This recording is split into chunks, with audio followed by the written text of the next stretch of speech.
Hello everyone, it's Shubhajit here. Welcome to the sixth video of this series wherein I discuss some of the silly mistakes in physics that I committed during my JEE preparation. So here is the question, you can try this question one time, then I'm telling what mistake I committed. So the mistake I committed was due to the lengthy calculations or due to, you can say, laziness to be precise, because the data are given in such a way that the answer will come very lengthy, and since answer comes very lengthy, so in the intermediate steps there can be some calculation error.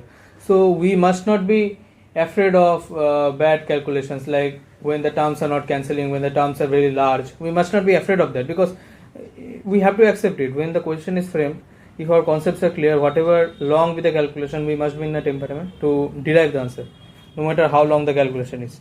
So let me tell you, for those who have not understood how to solve this question, the object will rotate about its center of mass. So SHM will happen about its center of mass, not about this axis.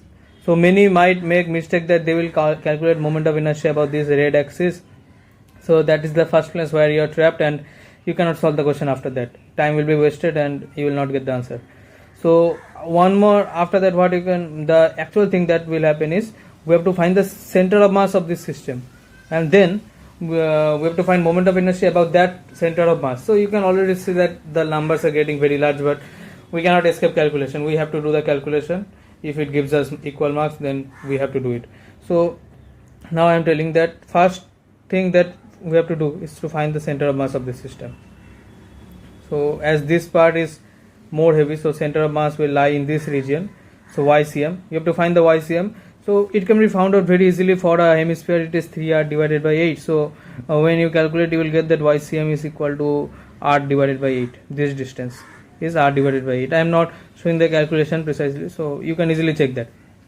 Now after finding this YCM, what you have to do is see that due to the buoyant force, if I assume that the mass of this rho, when this element whose density is rho, if its mass is m and if this mass is 2m, so the whole mass is 3m.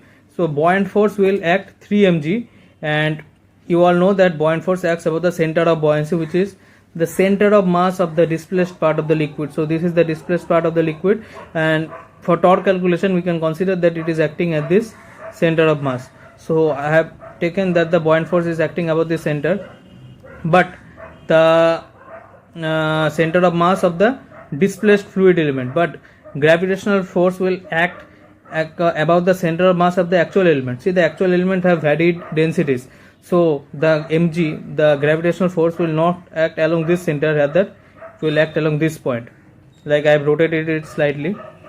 So upon rotating, if the angle by which I have rotated is theta, so gravitational force will act along this line, and this distance is r by 8. This distance is r by 8. So you can easily write that from the torque equation, these two forms a couple, and torque due to a couple is force times the distance between the two. So for small theta I can write sin theta to be approximately equal to theta, and this is I about the center of mass times the theta double dot. You can also add a minus sign, whatever. So you have to calculate I about the CM. It is not about about this line, it is about I about this axis. So to find that, we have to write ICM equal to I about this axis minus the distance from the center of mass. So you can write at 2 by 5 mr square plus 2 by 5 into 2mr square minus 3m into r by 8 whole square. So the calculation is lengthy. I am skipping lot of steps. You must solve this one time by your own. You will realize, in spite of the calculation being lengthy, you must have the accuracy to get it correct in the first go. So we can calculate a moment of inertia like this, and finally we will get the time period is equal to 2 pi into root over 123 r divided by 40 g, and this is the required answer of this question. So I hope you like this video. See you guys in the next video.